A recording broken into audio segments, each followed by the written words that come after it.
Hello, good evening, नमस्कार, कैसे हैं आप? बहुत बहुत स्वागत करती हूं मैं आप सभी का मैग्नेट ब्रेन्स हिंदी मीडियम में। प्रिय विद्यार्थियों, आशा भी करती हूं कि आप सब स्वस्थ होंगे और हाँ, अपने आप का ख्याल रखते हुए आप स्कूल, घर और साथ ही साथ ऑनलाइन स्टडी पर भी पूरी तरह से फोकस्ड होंगे। तो लेकर आई हूं आपकी क्लास, जी हाँ, आपकी कक्षा 11वीं की पाठ्य पुस्तक दिगंत भाग 1 का 7वां पाठ। कर चुके हम पूरे 6 चैप्टर्स कंप्लीट। तो आशा करती हूं कि आप सभी ने वो 6 चैप्टर 6 पाठों को, काव्य खंड के 6 पाठों को बहुत अच्छे से देख लिया है और सुन लिया है। अब हम चलते हैं काव्य खंड का 7वां पाठ। नाम है तोड़ती पत्थर। लिखा है सूर्यकांत त्रिपाठी निराला जी ने, जो छायावाद के आधार स्तंभ कहे जाते हैं। तो प्रिय विद्यार्थियों, क्या कोई अनुमान लगा सकता है कि तोड़ती पत्थर में कवि सूर्यकांत निराला जी ने क्या बताया होगा? चलिए भाई, सोचिए आप। तो अब हम सबसे पहले चलते हैं कवि परिचय की ओर, जानते हैं निराला जी के जीवन से जुड़ी कुछ खास बातें। आपको यह पता ही होगा कि छायावाद किसे कहते हैं। छायावाद के कौन कौन से 4 आधार स्तंभ हैं, जिनमें से एक प्रमुख आधार स्तंभ है निराला जी। अब यहां पर हम बात करें तो निराला जी का जन्म हुआ सन 1897 को वसंत पंचमी पर। वाओ, क्या बात है। निधन 15 अक्टूबर 1961। जन्म स्थान महिषादल, बंगाल। मूल निवास ग्राम गढ़ाकोला, जिला उन्नाव, उत्तर प्रदेश। पिता पंडित राम सहाय त्रिपाठी। शिक्षा बंगला, संस्कृत, अंग्रेजी में प्रारंभिक शिक्षा प्राप्त की। औपचारिक शिक्षा स्वच्छंद स्वभाव के कारण स्कूल तक ही। अब यहां मैं आपको बताने वाली हूं कि क्यों उन्होंने सिर्फ स्कूल तक की ही शिक्षा प्राप्त की, आगे महाविद्यालय में प्रवेश क्यों नहीं लिया या फिर विश्वविद्यालय की शिक्षा प्राप्त क्यों नहीं की। पुनः स्वाध्याय से विद्या अर्जन। अब स्कूल तक शिक्षा प्राप्त करने के बाद उनकी जो प्रवृत्ति थी वो बहुत ही स्वच्छंद थी। स्वच्छंद, किसी के, कहते हैं ना, बहुत से लोग कहते हैं भाई हमें किसी के अंडर काम करना अच्छा नहीं लगता, अपना काम करेंगे, जैसा भी होगा, जो भी होगा, जितना भी मिलेगा उतने से हम संतुष्ट रहेंगे। और कुछ लोगों का ये है भाई हम अपनी जो मेहनत है, हमारा जो हुनर है, उसके बदले हम कुछ लगाना नहीं चाहेंगे, पैसे धेला नहीं लगाएंगे, लेकिन हमें प्राप्त करना है। अलग अलग तरह के भांति भांति के लोग हैं। अब देखते हैं विशेष अभिरुचि संगीत तथा कुश्ती लड़ने में। वाओ, क्या बात है। आपने सूर्यकांत त्रिपाठी निराला जी की छवि देखी होगी। देखो, लगता है आपको, क्या लगता है छवि देखकर कि साधु प्रवृत्ति के होंगे या उनकी छवि कुछ एक अलग ही मस्तिष्क में उभरती है? अब यहां पर देख लीजिए, संगीत में रुचि थी और कुश्ती लड़ने में रुचि थी। तो भाई रुचियों का या किसी के अंतर्मन की भावनाओं का कोई अनुमान लगा नहीं सकता है। जब तक हम किसी व्यक्ति के बारे में जानकारी प्राप्त ना कर लें, तब तक किसी के बारे में कुछ भी कहना या किसी को सर्टिफाइड करना समझदारी की बात नहीं है। बहुत से लोग होते हैं जैसे कि देखने में बड़े सीधे साधे लगते हैं और जब उनके कारनामे साथ में आते हैं, सामने आते हैं, तो बड़ा अचंभा होता है। ठीक है, तो अब हमने देख लिया 1897 से 1961। जन्म स्थल बंगाल, महिषादल। कहां पर, ये आप देख सकते हैं। मूल निवास रहा उनका गढ़ाकोला, जिला उन्नाव, उत्तर प्रदेश में।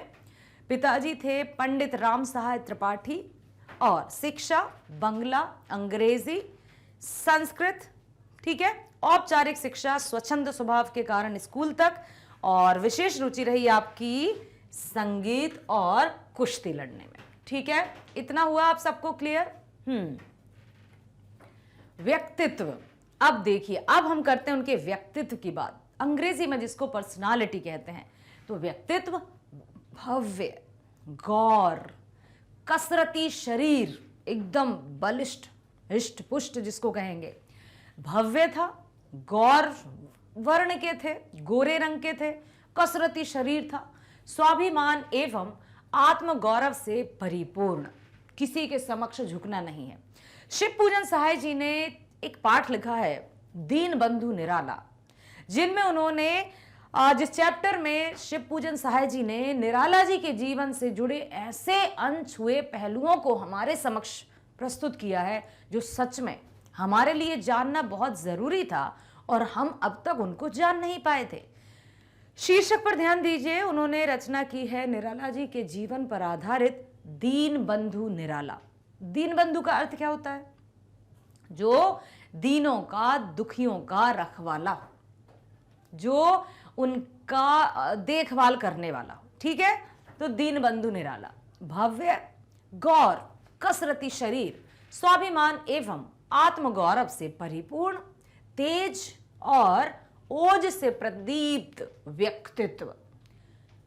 उनका व्यक्तित्व इतना प्रभावी, इतने आत्मसम्मानी थे, वे किसी के समक्ष झुकते नहीं थे। यदि कहीं दीन दुखियों को देख लें तो अपने आप को रोक नहीं पाते थे उनकी सहायता किए बिना, भले ही अपने पास कुछ ना बचे। एक बार तो वो बहुत ही बिल्कुल नए स्वेटर या जूते कुछ लेकर आए थे और अचानक से उनको एक नंगे पैर एक गरीब सा व्यक्ति दिख गया। उन्होंने तुरंत अपने नए जूते उतारकर उसको दान दे दिए। इतना ही नहीं, वो सबके लिए कुछ ना कुछ करते रहते थे, हमेशा खुद से ज्यादा दूसरों की परवाह करते थे। तभी तो शिव पूजन सहाय जी ने उन पर आधारित रचना की दीन बंधु निराला, जिसमें उन्होंने संपूर्ण व्यक्तित्व को बड़ी बारीकी से यहां पर प्रस्तुत किया है। पारिवारिक जीवन कैसा रहा? 14 वर्ष की वय में मनोहरा देवी से विवाह। अब विवाह भी हो गया उनका 14 वर्ष की आयु में। अब आपको लग रहा होगा हाँ इतने जल्दी? बेटा पहले यदि आज से 40-50 वर्ष पहले की बात की जाए तो 12-14 वर्ष में विवाह हो जाते थे। और तब जब दीनबंधु निराला थे तब तो वो 18वीं 19वीं शताब्दी की बात थी, तब तो हो ही जाते थे। जीवन कैसा रहा? देखिए, रामचरितमानस का नियमित पाठ करने वाली पत्नी की प्रेरणा से निराला की तुलसीदास की कृतियों में गहरी रुचि और तुलसीदास के काव्यों द्वारा ही हिंदी भाषा साहित्य में अनुराग। पत्नी का जो रुझान था वे धार्मिक प्रवृत्ति की थी। रामचरितमानस का पाठ करना नियमित रूप से उनकी दिनचर्या में शामिल था। निराला जी भी उनसे प्रभावित हुए और वे भी रामचरितमानस का पाठ करने लगे। और भी कई रचनाएं उन्होंने, मतलब उनके और उनकी पत्नी के बीच में बड़ा प्रेम भरा संबंध था। और जब उनकी पत्नी का देहांत हुआ तो निराला जी का जीवन जैसे नीरस हो गया। वे अपने आप को संभालने में अक्षम हो गए। उन्होंने बहुत सी ऐसी रचनाएं की हैं जिनमें उनकी विरह वेदना स्पष्ट रूप से दिखाई देती है। विरह वेदना समझते हैं ना बेटा, बिछड़ने का दुख। तो यहाँ पर पत्नी का भी बहुत अच्छे से दिया गया है कि रामचरितमानस का नियमित पाठ करने वाली पत्नी की प्रेरणा से निराला की तुलसीदास की कृतियों में गहरी रुचि और तुलसीदास के काव्यों द्वारा ही हिंदी भाषा साहित्य में अनुराग हुआ। शीघ्र ही 2 संततियों रामकृष्ण त्रिपाठी और सरोज को छोड़कर पत्नी का निधन। हो। अब देखिए, निराला जी का विवाह हुआ 14 वर्ष की आयु में। किसके साथ? मनोहरा देवी के साथ। कब हुआ? 14 वर्ष की आयु में। उनकी पत्नी नियमित रूप से रामचरितमानस का पाठ किया करती थी, तो उनकी प्रेरणा रही तुलसीदास की कृतियों में गहरी रुचि और तुलसीदास के काव्यों द्वारा ही हिंदी भाषा साहित्य में निराला जी का अनुराग या प्रेम आया। भाषा साहित्य में अनुराग कैसे आया? उनकी पत्नी की प्रेरणा से। अनुराग का अर्थ होता है प्रेम। अनुराग का प्रेम, ठीक है। पत्नी से प्रेरणा पाकर जिस तरह का घर में वातावरण रहता है और आपसी प्रेम रहता है तो बहुत अच्छा जीवन बीतता है। ऐसा ही रहा। शीघ्र ही 2 संततियों रामकृष्ण त्रिपाठी और सरोज। रामकृष्ण त्रिपाठी उनके बेटे का नाम, सरोज उनकी पुत्री का नाम। 2 संतानें हुई, सूर्यकांत त्रिपाठी निराला और मनोहरा देवी के 2 संतानें हुई, रामकृष्ण त्रिपाठी और सरोज। उनको छोड़कर पत्नी का निधन। 2 संतानों के बाद सूर्यकांत त्रिपाठी निराला जी की पत्नी का निधन हो गया।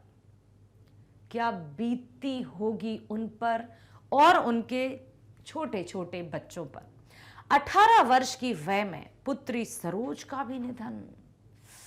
ओहो, अब देखिए, पत्नी का निधन, बच्चे थे, जैसे तैसे उन्होंने अपने आप को उनमें व्यस्त किया, उनके लिए जीवन जीना प्रारंभ किया।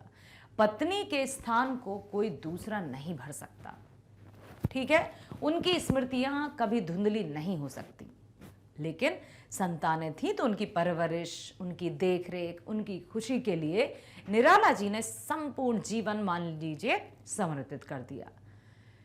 लेकिन इतना ही नहीं, धीरे धीरे बच्चे बड़े होते गए और जब उनकी पुत्री सरोज 18 वर्ष की हुई तब उसका भी निधन। 18 वर्ष की आयु में उनकी पुत्री सरोज का भी निधन।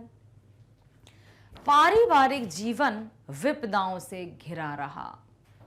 पारिवारिक जीवन पूरी तरह से विपदाओं से घिरा रहा।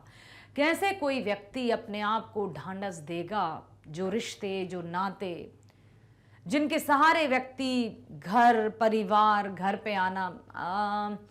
बच्चन साहब जी ने, हरिवंश राय बच्चन जी की एक कविता है, दिन जल्दी जल्दी ढलता है, जिसमें उन्होंने बताया है कि बच्चे प्रत्याशा में होंगे, नीड़ों से झांक रहे होंगे, यह सोच चिड़िया के मन में कितनी भरती चंचलता है, दिन जल्दी जल्दी ढलता है। कहने का तात्पर्य कि जब हम किसी कार्य या किसी उद्देश्य की प्राप्ति हेतु कोई कार्य करते हैं तो उसमें हम अपने आप को पूरी तरह से समर्पित कर देते हैं। जैसे कोई घोंसले में जब पक्षी जाते हैं, दाना चुगने जाते हैं और वे शाम को अपने आप ही लौट जाते हैं, छोटे छोटे बच्चे जो घोंसले में हैं, नीड़ों से झांक रहे होंगे, बच्चे प्रत्याशा में होंगे। नीड़ का अर्थ होता है घोंसला। तो अब वो झांक रहे हैं, कहीं ये तो नहीं कहते हैं कि मम्मी जल्दी आओ, हमें भूख लगी है, लेकिन फिर भी उन पक्षियों को, छोटी छोटी चिड़ियों को ये पता रहता है कि मेरे बच्चे भूखे होंगे, मुझे जल्दी जाना होगा। तो परिवार, घर, संतान एक जीवन का कहना है कि एक उद्देश्यात्मक बना देते हैं हमारे जीवन को, रिश्ते नाते। एक तरफ यदि हम देखें तो भाई अरे इनमें क्या बांध के रखा है, लेकिन यदि परिवार, रिश्ते नाते नहीं होंगे तो व्यक्ति को कोई पूछने वाला नहीं होता। समझ में आया? तो अब उनकी पुत्री का भी निधन हो गया। कैसे सहा होगा निराला जी ने ये दुख, सोचकर ही हमें बड़ा दुख होता है। तो उनका पारिवारिक जीवन विपदाओं से ही घिरा रहा। पत्रकारिता, समन्वय, रामकृष्ण मिशन की पत्रिका मतवाला, माधुरी, सुधा, जागरण से गहरी संबद्धता। पहली कविता जूही की कली। कृतियां याद रखिएगा, निराला जी के कृतियों से संबंधित प्रश्न बहुत पूछ लिए जाते हैं बच्चे। अनामिका पहली कविता संग्रह है। परिमल बहुत ही प्रसिद्ध है, कहीं भी कई रचनाओं के बीच भी परिमल अपना एक खास स्थान रखे हुए है। गीतिका, तुलसीदास, कुकुरमुत्ता, अनिमा, बेला, नए पत्ते, आराधना, अर्चना, गीतकुंज, सांध्य काकली और अपरा चुनी हुई कविताएं। बाकी और भी उनकी बहुत सी कविताएं हैं, लेकिन इन कविताओं के नाम आप हमेशा याद रखना। अनामिका और परिमल तो बहुत प्रसिद्ध कविताएं हैं। अब उसके बाद आप तुलसीदास, कुकुरमुत्ता, अणिमा, बेला, आराधना, अर्चना, ठीक है, इस तरह से आप याद रख सकते हैं। ये उनकी कुछ चुनिंदा कविताएं यहां पर दी जा रही हैं। गद्य, ऐसा नहीं है कि निराला जी ने केवल काव्यों की रचना की हो। जिस तरह से उनका जो रुझान था या उनकी जो रुचि थी वो काव्यों के प्रति थी, उसी तरह से गद्य के प्रति भी उनका काफी रुझान था। लिली, सुकुल की बीबी बीबी, निरुपमा, अप्सरा, अलका, चतुरी चमार, चोटी की पकड़, कुल्ली भाट, बिल्लेसुर, बकरिया, कथा साहित्य एवं रेखा चित्र, चयन, प्रबंध, प्रतिभा, प्रबंध पद्म, पंत और पल्लव, संग्रह, रवींद्र कविता कानन, निबंध एवं आलोचना, बच्चों के लिए अनेक जीवनियां। अनुवाद भी किए हैं, रचनाएं की, काव्य रचनाएं की, गद्य रचनाएं की, और हमने इससे पहले अभी जस्ट क्या देखा था, पत्रकारिता भी की। उसके साथ ही साथ अनुवाद भी किया। अनुवाद शरद चंद्र, रविंद्रनाथ, रामकृष्ण परमहंस, स्वामी विवेकानंद आदि की रचनाओं के अनुवाद, जिनकी संख्या 61 है। निराला रचनावली राजकमल प्रकाशन दिल्ली से 8 खंडों में प्रकाशित है। आपसे कभी भी इस तरह के प्रश्न पूछे जा सकते हैं कि निराला रचनावली कितने खंडों में विभाजित है, तो ये है 8 खंडों में विभाजित, 8 खंडों में। ठीक है, याद रखिएगा बच्चों। आओ अब हम चलते हैं निराला जी की उस निराली रचना पर जिसका नाम है तोड़ती पत्थर। आखिर तोड़ती पत्थर में निराला जी ने क्या बताया होगा, बताइए, क्या प्रयास किया होगा उन्होंने, किस तरह की रचना होगी, क्योंकि शीर्षक तो तोड़ती पत्थर है। क्या महिलाओं के जीवन पर आधारित कविता है? जल्दी बताओ कमेंट सेक्शन में, किस पर आधारित है? महिलाओं के जीवन पर, महिलाओं के समर्पण पर, महिलाओं के जीवन में आने वाली कठिनाइयों के ऊपर, या फिर महिलाओं पर हो रहे अत्याचार, या महिलाओं का अस्तित्व एकदम छुपा रहता है उस पर आधारित? आखिर किस पर आधारित होगी ये कविता? आओ पढ़ते हैं। वह तोड़ती पत्थर देखा उसे मैंने इलाहाबाद के पथ पर। वह तोड़ती पत्थर देखा उसे मैंने इलाहाबाद के पथ पर। पथ तो समझते होंगे आप, रास्ता। वह तोड़ती पत्थर कोई ना छायादार, पेड़ वह जिसके तले बैठी हुई स्वीकार। श्याम तन भर बंधा यौवन, नत नयन प्रिय कर्म रत मन, हथौड़ा हाथ करती बार बार प्रहार। सामने तरु मालिका अट्टालिका प्राकार। अब देखो, अब बताया है कि जब वह कर्म के प्रति पूरी तरह से समर्पित हो जाती है। अब कहने को क्या है, यदि हम प्रारंभिक काल की बात करें कि भाई जब मनुष्य जीवन सभ्यता में प्रवेश किया, तो सबसे पहले उन्होंने क्या कहा कि चलो भाई हम ऐसा करते हैं, कुछ बाहर का काम है, कुछ घर का कार्य है, तो आप किचन का काम संभाल लो या भोजन पानी करो, हम खेती करते हैं। स्टार्टिंग की मैं बात बता रही हूं, जब मनुष्य सभ्यता में पहला कदम रखता है। ठीक है, क्यों ऐसा सोचा जाता है, क्यों ऐसा विचारा जाता है कि महिलाएं सिर्फ 4 दीवारी के घर या 4 दीवारी के भीतर रहकर ही अपनी आजीविका या अपना जीवन पूरा करेंगी, व्यतीत करेंगी? क्यों पुरुष ने ही समाज की सत्ता संभाल ली? क्यों पुरुष ने नारी को अपने मतलब अपनी दासी की तरह जीवन बिताने पर मजबूर कर दिया? आखिर वजह क्या थी? क्यों ऐसा रहा कि भाई स्त्रियों का काम है घर की 4 दीवारी में रहकर बच्चों का पालन पोषण करना, बच्चों का जन्म देना, यही उनका जीवन है, बाहरी कामकाज से उनका कोई लेना देना नहीं? आखिर क्यों? तो सुनो, आपको भी पता होगा, आपने भी पढ़ा होगा कि पहले तो आपको पता है कि आदि मानव जंगलों में रहता था, कच्चा मांस खाता था, किसी तरह का नहीं। आप देख सकते हैं इतिहास में जो चित्र दिखाई देते हैं कि कैसे हम धीरे धीरे धीरे धीरे सभ्यता की ओर आए। ठीक है, बंदर, बंदर से फिर हम धीरे धीरे आए, फिर आदि मानव, बिल्कुल एक से रहते थे। कोई ऐसा नहीं है कि भाई प्रसाधन हो या तन ढकने के लिए हो, कुछ, सब एक साथ रहते थे, कोई भी हो, स्त्री पुरुष सब एक समान जंगलों में जानवरों की तरह ही रहते थे। धीरे धीरे उनमें विकास होना शुरू हुआ। फिर उन्होंने जानवरों की छाल पहनना शुरू की, अपने तन को ढकने लगे। फिर जो बड़े बड़े पत्ते रहते हैं, जैसे सागौन के पत्ते बहुत बड़े बड़े रहते हैं, उनसे सागौनों के पत्ते से अपना तन ढकना शुरू किया, या फिर कुछ भी हम कह सकते हैं, ठीक है। फिर अचानक से पत्थर टकराए, आग का आविष्कार हुआ और जलती हुई आग में मांस का टुकड़ा गिर गया। अब जब वो टुकड़ा गिरा और आदि मानव ने खाया तो काफी स्वादिष्ट लगा।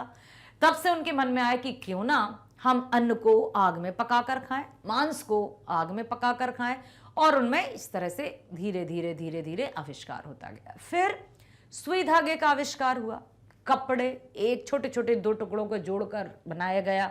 और आज आप देख सकते हैं कि पहनावे के पीछे दुनिया कितनी पागल है। एक दो बार पहनने के बाद वही कपड़े रिपीट करना अच्छा नहीं लगता है कि अरे ये कपड़े तो हम पहन चुके हैं, अब हम ये कपड़े नहीं पहनेंगे, हमें नए कपड़े चाहिए। अब की बात ही अलग है। तो ये तो रही रहन सहन पहनावे की बात। अब कब ये कार्य बटे, कब स्त्रियों का कार्य घर का हो गया, कब पुरुषों का कार्य बाहर का हो गया, वो भी सुन लो। देखो हुआ क्या, अब धीरे धीरे खेती की ओर चला मनुष्य, धीरे धीरे खेती की ओर चला। और अब खेती करेगा तो खाएगा क्या, कैसे खाएगा, कैसे बनाएगा। दो लोग थे तो चलो भैया मैं जा रहा हूं वहां, तुम ये काम कर लो। ये नहीं, मान लीजिए कोई स्त्री, ठीक है, स्त्री है और पुरुष है। अब स्त्री और पुरुष दो लोग थे, एक को करना था खेती का काम, एक को करना था भोजन पानी का काम। दोनों में बांटना तो होगा ना कि कौन खेती करेगा, कौन रसोई घर का कार्य करेगा। तो यूं ही उन्होंने जस्ट सोचा और कि चलो भाई मैं जा रहा हूं बाहर, तुम भोजन पानी बना लेना। इसका तात्पर्य यह कदापि नहीं था कि स्त्रियां सिर्फ और सिर्फ घरेलू काम के लिए ही बनी हैं, क्योंकि जानवरों का शिकार करना, उनसे लड़ाई करना, अपने बच्चों की सुरक्षा करना, ये सब पुरुषों के साथ रहकर स्त्रियों ने किया है। भील जाति के बारे में आपने सुना है बच्चों? एक जाति होती है भील, आदिवासी ही कहलाते हैं वे, जो आज भी जंगल में ही अपना जीवन व्यतीत करते हैं। बात अलग है कि कुछ तरीके बदल गए हैं, ऐसे बट गया। तो धीरे धीरे जब समाज में सत्ता आने लगी तो पुरुषों को लगने लगा कि हम बाहर के हैं और स्त्रियां सिर्फ घरेलू हैं। लेकिन आप यहां जो देख रहे हैं उसको देखो, वह तोड़ती पत्थर देखा उसे मैंने इलाहाबाद के पथ पर। वह तोड़ती पत्थर तोड़ रही है। पत्थर तोड़ना क्या कोई बड़ा मजेदार काम है? क्या हो, दे दो मुझे पत्थर, मैं तोड़ लूंगी। नो बेटा, आज भी जो पहाड़ी इलाका है, जैसे सिक्किम हुआ और भी जो भी हम जाएं थोड़ा सा, तो पहाड़ी इलाकों में रास्ते इतने सकरे सकरे होते हैं कि लोग पत्थरों पर बैठकर वही पत्थर तोड़ते हैं। एक कक्षा 10वीं में एनसीईआरटी में है, कृतिका में एक चैप्टर बहुत ही सुंदर है और उसमें लिखा है मधु कांकरिया जी ने साना साना हाथ जोड़ी, जिसमें उन्होंने पहाड़ी औरतों के विषय में बताया है कि वे कितनी मेहनती होती हैं। तोड़ती पत्थर से मुझे वही महिलाएं याद आ रही हैं। उन्होंने लिखा था मधु कांकरिया जी ने कि गुथे हुए आटे की कोमल काया सी इतनी सुंदर, इतनी कोमल स्त्रियां पत्थर तोड़ती नजर आती हैं। छोटे छोटे बच्चों को अपनी पीठ में टोकरी में बांधकर फिर भी पत्थर तोड़ती रहती हैं। क्या पता कब क्या हो जाए। उनका जो गाइड था साथ में, नार्गे, जितेन नार्गे, उसने कहा था कि मैडम कई बार तो इन लोगों की जानें भी चली जाती हैं। अनगिनत लोग अपने जान से हाथ धो बैठते हैं। ये सब है, इतना कठोर परिश्रम, इतनी कड़ी मेहनत करती हैं स्त्रियां या पुरुष और छोटे छोटे बच्चे भी। तो मेहनत से कोई पीछे नहीं हटता। किसी के लिए काम ऐसा नहीं है कि ये सिर्फ घर का काम है तो सिर्फ स्त्रियां करेंगी। भाई पुरुषों को टाइम मिलता है, समय मिले, मौका मिले तो पुरुष भी घर का काम करेंगे। महिलाएं बाहर का काम कर ही रही है ना, अब तो हम देखते ही हैं। तो किसी के मन में यदि ये मानसिकता है कि नहीं भाई हम घर का काम नहीं करेंगे, तो उनकी मानसिकता अभी भी छोटी है, उसको हमें विकसित करना होगा। वह तोड़ती पत्थर कोई ना छायादार पेड़, वह जिसके तले बैठी हुई स्वीकार। देखो, अब पत्थर तोड़ रही है धूप में, कड़ी मेहनत कर रही है धूप में, पत्थर तोड़ रही है सबके लिए परोपकार की भावना के साथ, ठीक है। ना कोई वहां छायादार पेड़ है जिसके नीचे बैठकर वो कुछ समय के लिए आराम कर ले, अपनी थकान मिटा ले, अपना पसीना पोंछ ले, नहीं है कुछ भी। श्याम तन भर बंधा यौवन। श्याम तन, श्याम तन का अर्थ यहां पर सांवले शरीर से है, सांवला शरीर, सांवला शरीर, ठीक है। श्याम तर भर बंधा यौवन, पूरी तरह से यौवन अवस्था, युवावस्था। नत नयन प्रिय कर्म रतमन, हथौड़ा हाथ करती बार बार प्रहार, सामने तरुमालिका अट्टालिका प्राकार। इतने बड़ी बड़े पत्थरों को भी अपने हाथ में हथौड़ा लेकर वो तोड़ती हुई नजर आती है। महिलाओं के समर्पण भाव, महिलाओं की परिश्रम की शक्ति कि कितना अधिक देकर उन्हें कुछ भी प्राप्त नहीं होता, ठीक है। कितनी मेहनत करती हैं लेकिन उसके बदले उन्हें क्या प्राप्त होता है? उनके लिए तो ये बिल्कुल ना के बराबर ही है। अब इसके माध्यम से आपने ये जो समझा, क्या आपको कोई और ऐसी बात समझ में आ रही है बेटा? क्या आप कोई सी भी कविता या किसी कहानी को इससे कोरिलेट कर पा रहे हैं कि हाँ, आपने पहले भी कोई कविता पढ़ी हो तो प्लीज कमेंट सेक्शन में लिखिएगा। अच्छा लगता है और समझ में भी आता है। अब देखिए, दिन, अब जैसे जैसे दिन सुबह हुआ, सूर्योदय हुआ, इतनी गर्मी नहीं रहती, लेकिन जैसे जैसे समय बीतता है दिन चढ़ता है और धूप बढ़ती जाती है, ठीक है। चढ़ रही थी धूप गर्मियों के दिन। अब गर्मियों के दिनों में जब धूप चढ़ती है और सूरज जब आग के गोले बरसाता है, जमीन पूरी तरह से तबे की तरह तप रही है, चट्टाने हैं जिन पर बैठकर वो स्वयं पत्थर तोड़ रही है, तो क्या हाल होता होगा, क्या स्थिति रही होगी।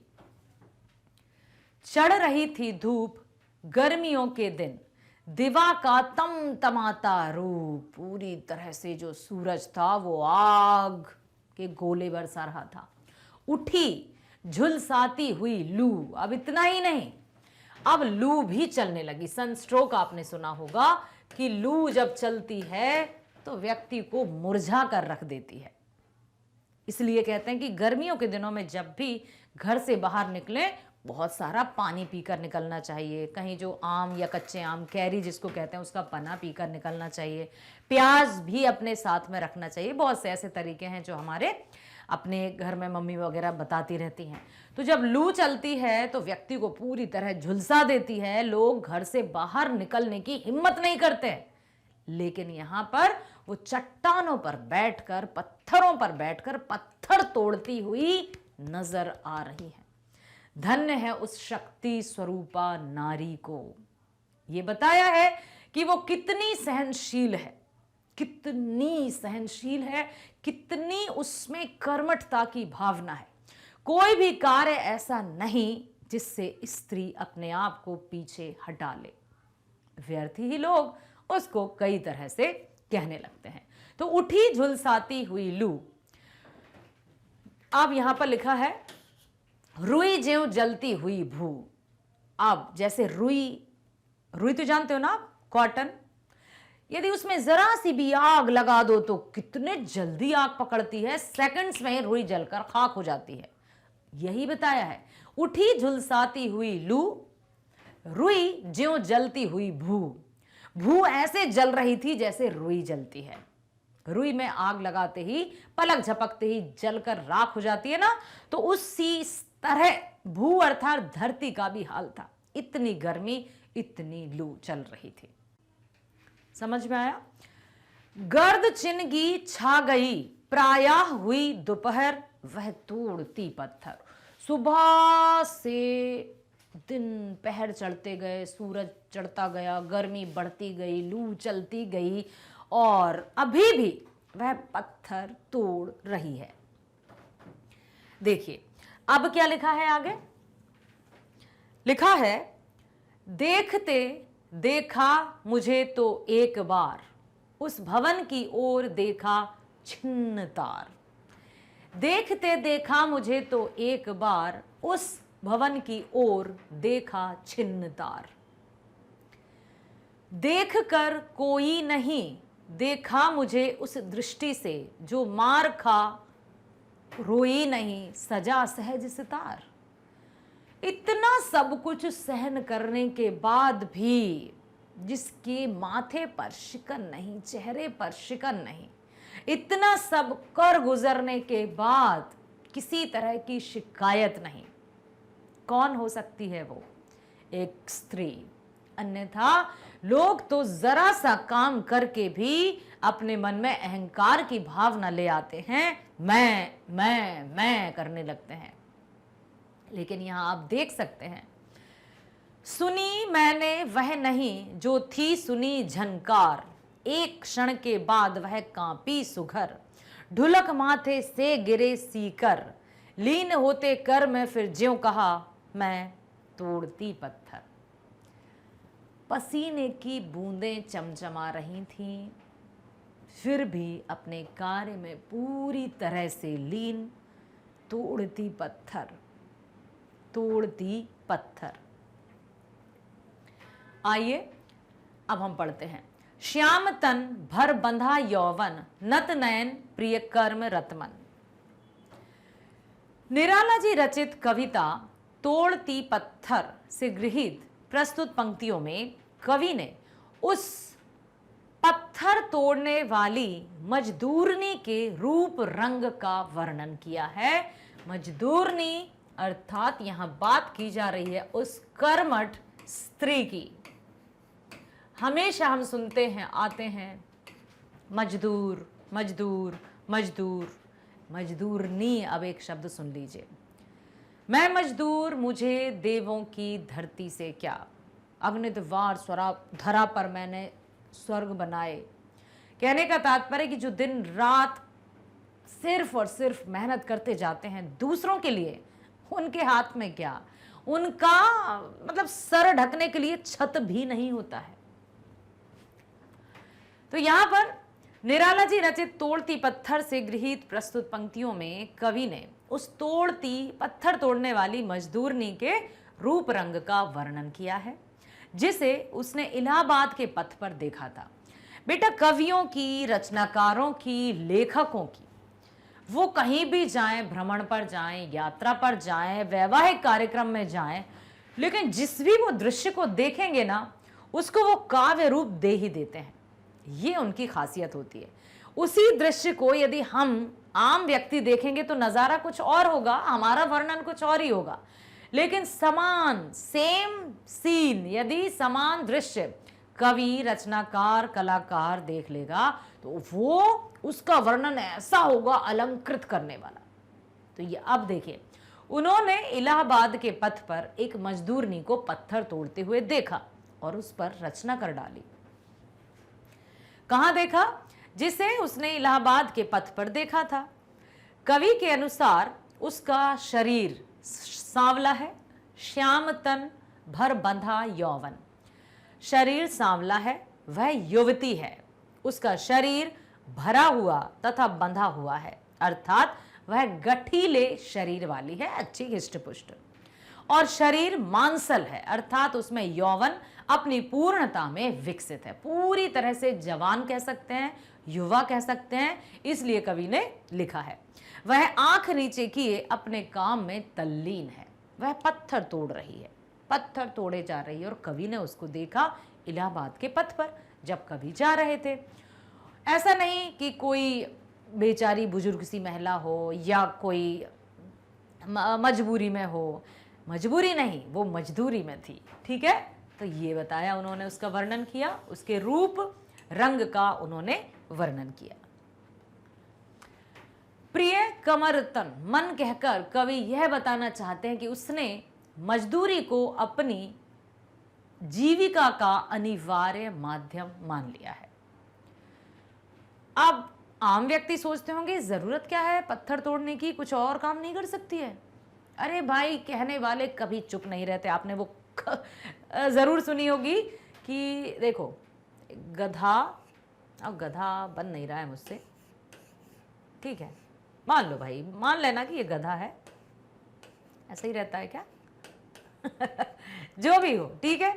आप भाई आप मान लो कि ये गधा है।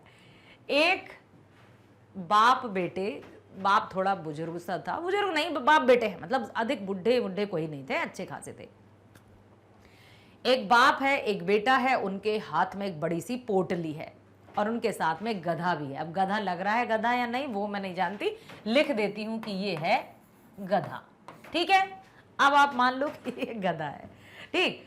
अब गधे के गले में बंधी है रस्सी, उस रस्सी को पकड़े हुए बाप बेटे हाथ में पोटली लेके चले जा रहे हैं। अब देखना, मैं बताना ये चाहती हूँ, आपने सुना जरूर होगा, नहीं सुना है तो एक बार और सुन लीजिए, सुना है तब भी एक बार सुनिए। लोग कहते ही हैं चाहे आप कुछ भी करो, लोगों का काम है कहना, कुछ भी हो लोग कहने से नहीं चूकते। अब बाप बेटे हाथ में बड़ी सी पोटली लेकर चले जा रहे हैं गधे की रस्सी पकड़कर।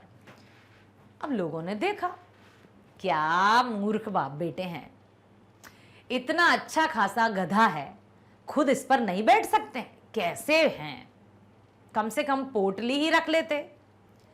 अब उन्होंने सुना, चल भाई चल बेटे पोटली गधे पर रख देते हैं। अब वो गधे के ऊपर पोटली रखकर फिर आगे की ओर बढ़ने लगे। अब फिर क्या हुआ? आगे फिर चले, लोग इसमें भी चुप नहीं रहे। कैसे मूर्ख है ना ये लोग, गधा है साथ में फिर भी अकेली पोटली लेकर उस पर चल रहे हैं। खुद भी बैठ जाते तो थोड़ी राहत तो मिलती। ये भी सही है, बोले चल बेटा अच्छा तू बैठ जा। ठीक है, बेटे को बिठा दिया बाप ने गधे के ऊपर, चले जा रहे चले जा रहे चले जा रहे। फिर कहने वाले कभी नहीं चूकते, कहेंगे जरूर। अब गए, जाने लगे। अब फिर लोग दिख गए, ओ कैसा लड़का है, बाप बेचारा पैदल चल रहा है और बेटा खुद बैठा है। बेटे को शर्म नहीं आती कि बाप ही बैठ जाता, खुद पैदल चल जाता। अब उन्होंने कहा चलो पिताजी आप बैठ जाओ, मैं पैदल चलता हूं। बोले ठीक है बेटा। अब उन्होंने बाप को बिठा दिया, बेटा पैदल चला रस्सी पकड़ के। अब थोड़ी दूर पहुंचे, फिर लोग बात कहने लगे, माना कि ये बैठा है लेकिन इसको इतना तो समझना चाहिए था कि अपने बेटे को भी बिठा लेता। चल बेटे अपन दोनों बैठते हैं। दोनों बैठ गए, पोटली भी गधे पर रख ली और चले जा रहे। अब लोग चुप हुए होंगे? नहीं हुए। क्या कहने लगे, कैसे निर्दयी बाप बेटे हैं, बेचारे जानवर की जान लेने पर तुले हैं। अब सोचो, ना करो तो कहेंगे, करो तो कहेंगे, अच्छा करो तब भी कहेंगे, बुरा करो तब भी कहेंगे। क्यों? क्योंकि कुछ तो लोग कहेंगे ही, लोगों का काम है कहना। इसलिए उनकी कहने की बातों की तरफ कभी परवाह नहीं करना। जो सही है, जो सबके हित में है, वो कार्य हमें करना है। ठीक है। अब यहां बताते हैं कि प्रिय कर्मरत मन कहकर कवि यह बताना चाहते हैं, प्रिय कर्मरत, कर्म के प्रति पूरी तरह से समर्पित, प्रिय कर्मरत मन कहकर कवि यह बताना चाहते हैं कि उसने मजदूरी को ही अपनी आजीविका का अनिवार्य माध्यम मान लिया। अब जो मजदूरिन है, ठीक है, जो कार्य कर रही है, कार्य मतलब पत्थर तोड़ रही है, उसने अपनी आजीविका चलाने का काम यही मान लिया कि भाई मजदूरी ही मेरा काम है। उसका मन अपने काम में लगता है, अर्थात वह मन लगाकर प्रेम से काम कर रही है। पत्थर तोड़ने का कार्य उसके लिए ना तो बेगारी है और ना ही अनिच्छा से थोपा हुआ कार्य। अब बहुत से लोग, हमें लगता है अरे यार बेचारे देखो ये काम कर रहे हैं, लेकिन वे खुश होकर काम करते हैं। अब यहां पर देखो आप, मन लगाकर प्रेम से वो काम कर रही है। पत्थर तोड़ने का उसके लिए ना तो बेगारी है और ना ही उसकी अनिच्छा। अनिच्छा मतलब ना बिना इच्छा के, बिना इच्छा के। ठीक है, ऐसा नहीं है कि वो भाई उससे कहा कि नहीं तुझे पत्थर तोड़ना ही होगा, जाओ, धक्का दे देकर भेजा होगा। वो अपनी इच्छा से काम कर रही है और ना अनिच्छा से थोपा हुआ कार्य। किसी ने थोपा नहीं है कि तुम जाओ और पत्थर तोड़ो, नहीं तो तुम्हें ये नहीं काम नहीं करने देंगे या फिर भोजन नहीं देंगे, ऐसा कुछ नहीं है। वो अपने प्राप्य समझकर, अपनी आजीविका समझकर अपना भरण पोषण करने के लिए पत्थर तोड़ रही है। इस कथन से उसकी कर्म प्रियता और कर्मनिष्ठा दोनों व्यक्त हो रही है। प्रिय कर्मरत मन, तो इस कथन से उसकी कर्म प्रियता और कर्मनिष्ठा दोनों व्यक्त हो रही है। ठीक है, समग्रतः वह मजदूरनी भरे हुए यौवन वाली सांवली युवती है और वह मन लगाकर तल्लीन होकर काम कर रही है। कदाचित इसी तल्लीनता के कारण वह धूप के कड़ेपन का अनुभव भी नहीं कर रही है। अब समझ में आया? देखो, अब मैं आपको यहां पर एक बहुत अच्छी बात बताने वाली हूं, हो सकता है आपने समझ लिया हो। बात है ये कि जब हम किसी कार्य को पूरी लगन, समर्पण भाव और तल्लीनता से करते हैं तो हमें ना धूप का एहसास होता, ना गर्मी का एहसास होता, ना दुख का एहसास होता। हम बस, हमारा पूरा का पूरा जो ध्यान है वो उस कार्य में रहता है। इसीलिए यहां पर लिखा है कि इतने मन लगाकर तल्लीनता से वो काम कर रही है, कदाचित इसीलिए इस तल्लीनता के कारण वह धूप के कड़ेपन का भी अनुभव नहीं कर पा रही है।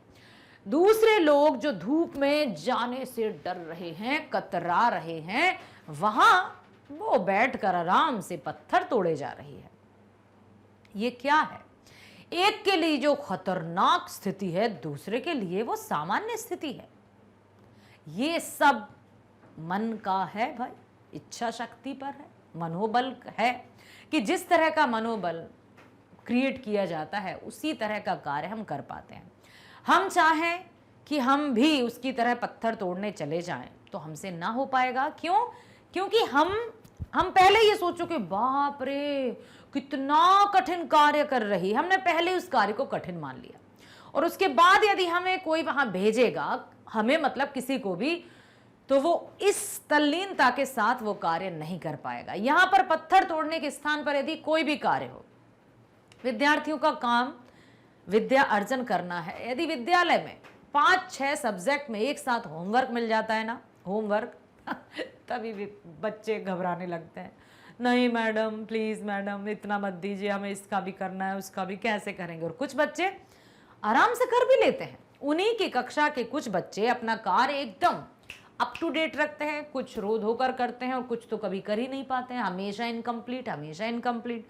तो ये सब क्या है? पढ़ाने वाला शिक्षक एक, कक्षा वही, उम्र भी सिमिलर, सबका वही आयु वर्ग, फिर भी ये भेद, ये अंतर, ये मानसिकता, ये इच्छा शक्ति, ये मनोबल, ये खुद पर निर्भर करता है कि हम क्या कर सकते हैं और क्या नहीं कर सकते। ठीक है, तो इसमें उन्होंने यही बताया है कि जब हमारी इच्छा होगी पूरी तरह से तो हमें कोई भी कार्य कठिन नहीं लगता।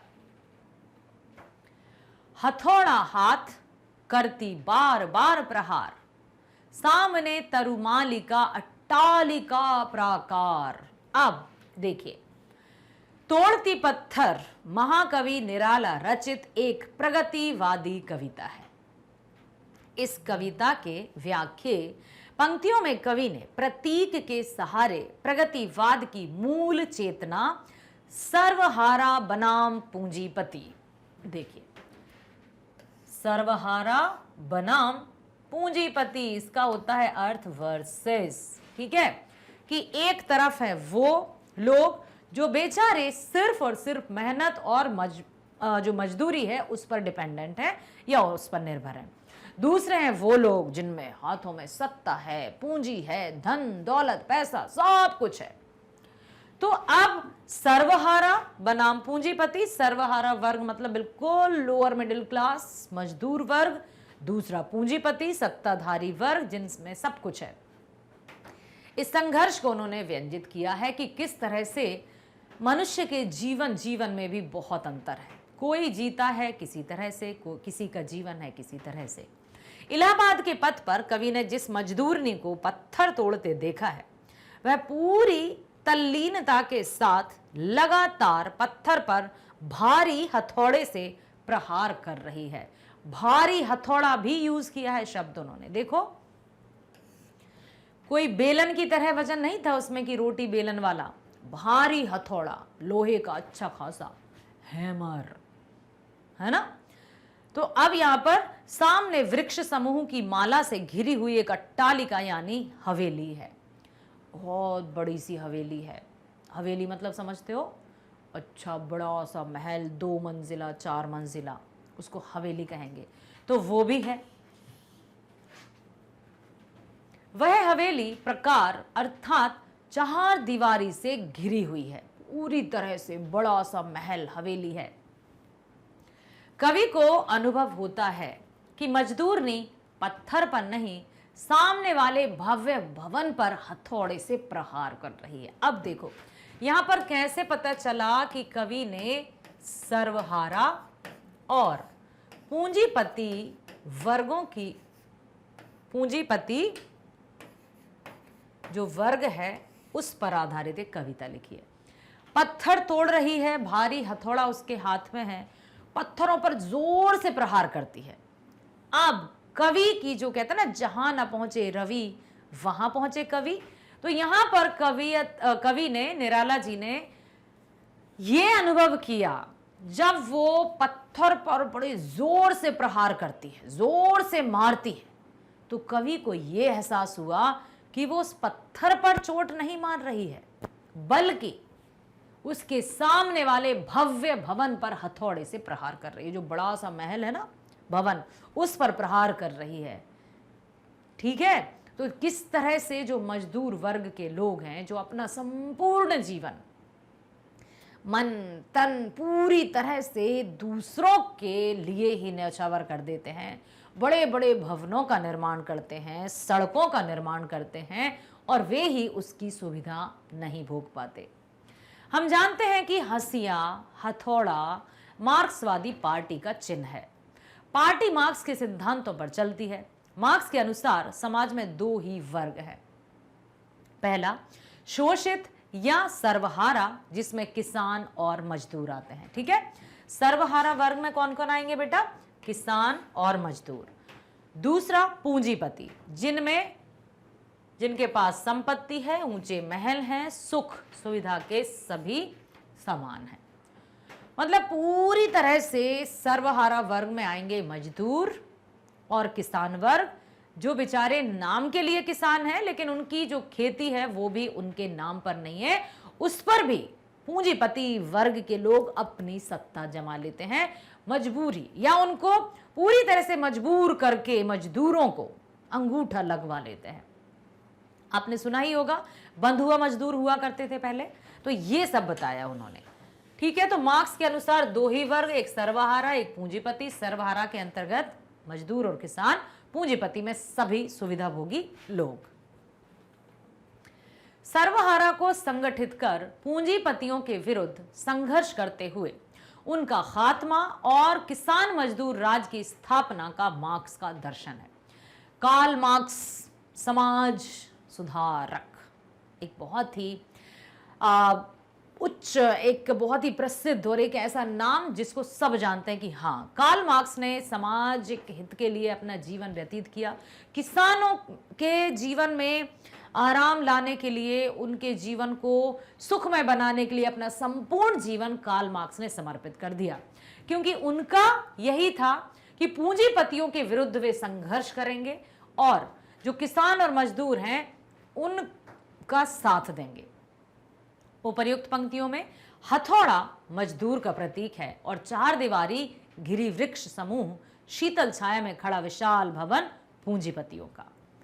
मजदूर ने मानो पत्थर पर हथौड़े चलाकर इसकी चोट का प्रभाव महल की दीवारों पर अंकित कराना चाहती है कि देखो कितनी हाँ, कितने कैसे लोग हैं स्वार्थी जो महलों के अंदर ऐशो आराम से जीवन जीते हैं, उनके मन में जरा भी दया या थोड़ी सी भी ऐसी भावना नहीं आती करुणा की कि वे लोगों की सहायता के लिए आगे आ जाएं। उन्हें सिर्फ और सिर्फ अपने सुख, चैन और आराम से ही मतलब है। उन्हें दुनिया में क्या हो रहा है, किसको खाने के लिए रोटी मिली या नहीं, उन्हें किसी की परवाह नहीं होती। उन पर कटाक्ष किया है इन पंक्तियों के माध्यम से निराला जी ने। दिवा का तमतमाता रूप, उठी झुलसाती हुई लू, रुई ज्यों जलती हुई भू, गर्द चिनगी छा गई प्राया हुई दोपहर, वह तोड़ती पत्थर। तोड़ती पत्थर कविता की प्रस्तुत पंक्तियों में निराला जी ने पत्थर तोड़ने वाली के कार्य परिवेश का वर्णन किया है। इसी के अंतर्गत मौसम का उल्लेख भी है कि गर्मी, भीषण गर्मी, भयंकर गर्मी, जहाँ पेड़ भी मुरझाने लगते हैं, झुलसने लगते हैं, बाहर निकलने की किसी की हिम्मत नहीं होती। मौसम है ग्रीष्म ऋतु का। जैसे तैसे दिन चढ़ता जाता है, गर्मी बढ़ती जाती है। कवि कल्पना करता है कि इस अत्यधिक गर्मी के माध्यम से मानो दिन का क्रोधित तमतमाया हुआ रूप व्यक्त हो रहा हो। जैसे कहते ना, अरे आग बबूला होना, आपने मुहावरा सुना ही होगा, आग बबूला होना। और भी आपने और क्या सुना है आग से संबंधित या जलते हुए से संबंधित, बताइए। आंखें लाल होना, और क्या सुना है बताइए बच्चों? आंखें लाल होना, और क्या सुना है?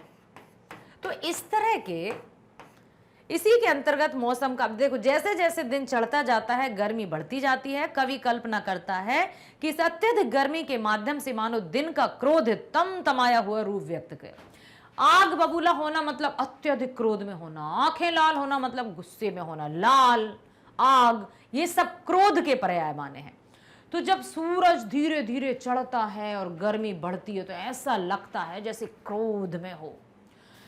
पूरा दिन भड़क रहा है, गर्मी बढ़ रही है, आग जो भूमि है वो जल रही है पूरी तरह से।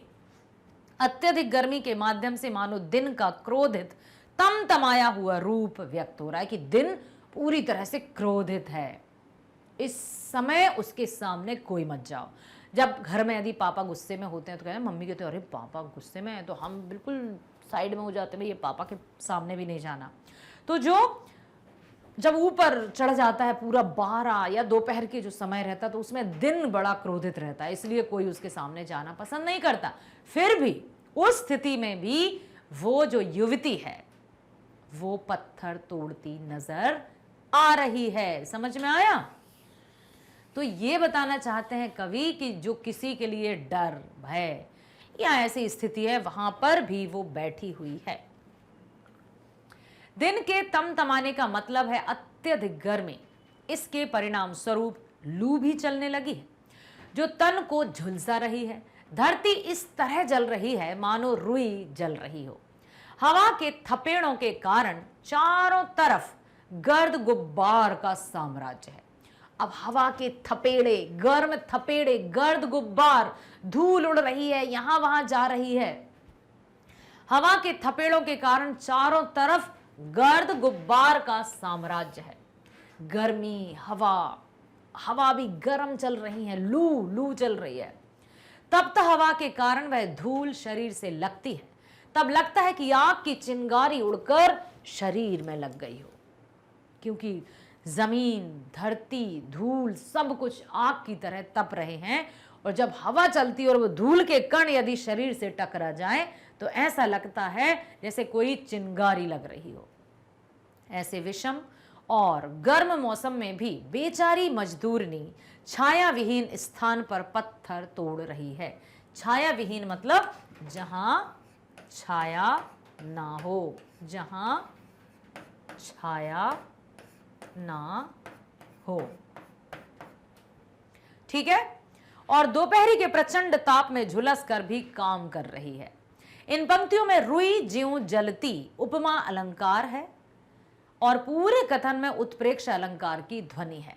देखिए, आपको पता ही है उपमा अलंकार और उत्प्रेक्ष अलंकार। उपमा अलंकार में जब किसी उपमान के साथ प्रसिद्ध उपमान जो होते हैं जिससे तुलना की जाती है, सासी, किसी की तुलना किसी से की जाती है तो उपमा, और जब कोई संभावना या कल्पना की जाती है जैसे मानो, मनहु, ज्यों त्यों, तो वहां उत्प्रेक्ष अलंकार होता है। तो ये सब इसमें बताया गया है। ठीक है बच्चों, आई बात समझ में? देखते देखा मुझे तो एक बार, उस भवन की ओर देखा छिन्न तार। देख कर कोई नहीं देखा मुझे उस दृष्टि से, जो मार खा रोई नहीं। अब देखो, निराला रचित तोड़ती पत्थर कविता की प्रस्तुत पंक्तियों में कवि पत्थर तोड़ने वाली मजदूरनी के साथ आत्मीय संबंध स्थापना की चेष्टा करता है। इससे कविता तटस्थ वर्णन के क्षेत्र में निकलकर आत्मीयता की परिधि में आ जाती है। कवि को अपनी ओर देखते देखकर वह मजदूरनी भी उसकी ओर मुखातिब होती है। अब इलाहाबाद के रास्ते पर देखा था, क्योंकि अब कवि उसको देख रहे हैं, कवि उसकी मेहनत को, उसकी तल्लीनता को, उसके समर्पण भाव को देख रहे हैं, अचंभित हो रहे हैं। और जब कोई हमारी ओर देखता है तो हम भी उसकी ओर देखने लगते हैं। तो अब ये देखना, एक दूसरे का देखना, आत्मीयता का संबंध। अभी सिर्फ क्या था बेटा, देखो निराला, अब यहां पर मजदूरती के साथ आत्मीय संबंध स्थापना करने की चेष्टा करते हैं। इससे कविता में तटस्थ वर्णन के क्षेत्र में निकलकर अभी वो जो वर्णन कर रहे थे वो सिर्फ दिख रहा था कि भाई ऐसा हो रहा है, एक मजदूरनी पत्थर तोड़ रही है, उससे कोई आत्मीयता का संबंध नहीं था। लेकिन अब कवि आत्मीयता का संबंध बनाते हैं। कैसा? कवि को अपनी ओर देखते देखकर वह मजदूरनी भी उनकी ओर मुखातिब होती है, उनकी ओर देखती है। तो जब किसी से इस तरह का आत्मा का संबंध हो जाता है तो उसमें और अपनापन आ जाता है, आत्मीयता की भावना आ जाती है। ऐसा ही कवि और उस मजदूरनी के साथ हुआ। तो कविता में ना केवल तटस्थता बल्कि आत्मीयता भी समा गई। ठीक है, फिर वह एक बार उस विशाल भवन की ओर देखती है। जो विशाल भवन उसके समक्ष खड़ा था, बड़ा सा, भव्य, विशाल, मगर वहां उसे जोड़ने वाला कोई तार ही नहीं दिखता। अर्थात वहां उसकी ओर किसी भी दृष्टि से देखने वाला कोई नहीं। लेकिन अब कवि जो कि वहां पहुंच गए हैं और उसकी तरफ देखते हैं, अतः प्रहार से तार छिन्न हो टूट जाता है। कवि छिन्न तार शब्द के प्रयोग द्वारा यह कहना चाहता है कि एक मजदूर और एक महल वाले के बीच जोड़ने वाला कोई तार होता ही नहीं है। जो पूंजीपति वर्ग है वो सर्वहारा वर्ग की ओर देखता तक नहीं है। बताना चाहते हैं कवि कि जो बड़े समाज में तथाकथित, जिनको बड़ा व्यक्ति कहा जाता है ना, जो धन संपत्ति पूंजीपति होते हैं, वो निर्धन या जो छोटे या मजदूर वर्ग हैं उनकी तरफ देखना भी नहीं समझा, कौन देखेगा। तो कवि स्पष्ट रूप से यही बताना चाह रहे हैं कि मजदूर और एक महल वाले के बीच जोड़ने वाला कोई तार ही नहीं होता जो एक दूसरे को कनेक्ट कर सके, जो उन दोनों को आपस में जोड़ सके। समझ में आया? लिहाजा अट्टालिका की ओर से दृष्टि घुमाकर मजदूरनी कवि की ओर देखती है। अब वो अट्टालिका की तरफ देखकर पत्थर तोड़ती जा रही थी। लेकिन जैसे ही कवि निराला जी वहां पहुंचे और उसको देखते हैं तो वो अपनी दृष्टि महल से हटाकर कवि की ओर लगा देती है। उसकी दृष्टि में वेदना है जो मार खाकर भी ना रोने वाले बच्चे की आंखों में होती है। एक कवि, एक रचनाकार ही ये भावनाएं समझ सकता है। जब कवि ने उस ओर देखा तो कवि को उसकी आंखों में वेदना दिखाई दी। वेदना मतलब दर्द, वो दर्द, ऐसा दर्द जिसमें आंसू नहीं होते हैं। देखो बेटा, इसको समझना, उसकी दृष्टि में, उसकी आंखों में वेदना है, और वेदना का अर्थ होता है दर्द, गहरा दर्द, गहरा दर्द। ठीक है, जो मार खाकर भी ना रोने वाले बच्चे की आंखों में होती है, जो कभी मार खाते रहते हैं और फिर भी आंखों में आंसू नहीं आते हैं। मजबूरी, ऐसी दृष्टि बेहद करुण होती है। यहां कवि की दृष्टि में सहानुभूति है, जो मजदूरनी की दृष्टि में विवशता भरी करुणा, जो किसी की सहानुभूति पाकर उमड़ पड़ती है। अब कवि उसको देख रहे हैं, उसकी दृष्टि में वो करुणा है, वो वेदना है, जो वो किसी से कहना ही नहीं चाहती है, क्योंकि वो समझना हर किसी के वश की बात भी नहीं है। कवि ने उस वेदना को, उस गहरे दर्द को समझा और उस पर एक रचना कर डाली। सजा सहज सितार, सुनी मैंने वह नहीं थी जो सुनी झनकार। एक क्षण के बाद वह कांपी सुघर, ढुलक माथे से गिरे सीकर। लीन होते कर्म में फिर ज्यों कहा, मैं तोड़ती पत्थर। तोड़ती पत्थर कविता की प्रस्तुत पंक्तियों में निराला जी ने अपनी भावना और मजदूरनी की यथार्थ स्थिति को मिला दिया है। कवि ने अपनी भावना और जो मजदूरनी की यथास्थिति थी, यथार्थ स्थिति, वास्तविक स्थिति, उन दोनों को मिलाकर इसकी रचना की है। मजदूरनी जिस मार खा रोई नहीं दृष्टि से कवि को देखती है, उससे कवि से हृदय रूपी सितार के तार बज उठते हैं कि धन्य है वो स्त्री, धन्य है वो युवती जो इतना कुछ सह रही है, फिर भी उसकी आंखों में आंसू नहीं, फिर भी उसे कोई मतलब वो दुख को प्रकट नहीं करना चाहती, क्योंकि उसके दुख को कोई देखता ही नहीं है। अक्सर जब कोई बच्चा रो रहा होता है और हम उसको चुप कराते हैं तो वो और रोता है। ठीक उसी तरह से यदि हम मान लीजिए इमोशनल हो जाएं और हम भावुक हो जाएं और हमारे सामने कोई होना तो हम और इमोशनल होते ही चले जाते हैं। यदि हम अकेले होंगे तो अपने आप आंसू पहुंच पहुंच कर निकल जाएंगे। तो बेचारी, उसकी आंखों में आंसू आ भी कैसे सकते हैं, क्योंकि उसके आंसुओं को कोई देखने वाला ही नहीं है। लेकिन अब चूंकि कवि आ गए हैं तो उसके मन की जो वेदना है वो भी बाहर आ गई है। उसमें वे करुणापूर्ण ममत्व की रागनी झंकृत होने लगती है। सजा सहज सितार के द्वारा कवि हृदय में मजदूरनी के प्रति सहानुभूति उत्पन्न होने की बात करता है। कवि कहते हैं कि उसे देखकर कवि के मन में सहानुभूति प्रकट हुई कि कितनी मेहनत करते हैं मजदूर। उसे वेदना की ऐसी अनुभूति पहले कभी नहीं हुई थी। इसलिए कवि कहते हैं, सुनी मैंने वह नहीं सुनी थी सुनी झनकार। इसके बाद कवि पुनः यथार्थ के बाह्य जगत में लौट आता है। यथार्थ शब्द आपने बहुत बार सुना होगा, जिसका अर्थ होता है वास्तविकता, बिल्कुल रियलिटी, जिसमें कोई छलावा नहीं। तो कवि पुनः यथार्थ के बाह्य जगत में लौट आता है। वह देखता है कि एक क्षण के बाद मजदूरनी के शरीर में कंपन हुआ और उसके माथे पर झलक आई पसीने की बूंदें लुढ़क पड़ती हैं। वह पुनः कर्म में लीन हो गई, मानो वह कह रही हो, मैं तोड़ती पत्थर। ये जो कविता कवि ने लिखी है, सच में ये बड़ी प्रसिद्ध कविता है। अब कभी भूलिएगा नहीं, निराला जी रचित तोड़ती पत्थर कविता, जिसमें उन्होंने मजदूरी या मजदूर और सर्वहारा वर्ग, साथ ही साथ पूंजीपति वर्ग का तुलनात्मक यहाँ पर अध्ययन किया है और हमें बताया है। इन पंक्तियों से स्पष्ट होता है कि मजदूरनी की कातर दृष्टि तथा मौसम की कठोर स्थिति की विषमता ने कवि के मन को उद्वेलित किया। उसकी भावना के तार करुण से झंकृत हो गए और उसी की परिणति इस कविता की रचना के रूप में हुई।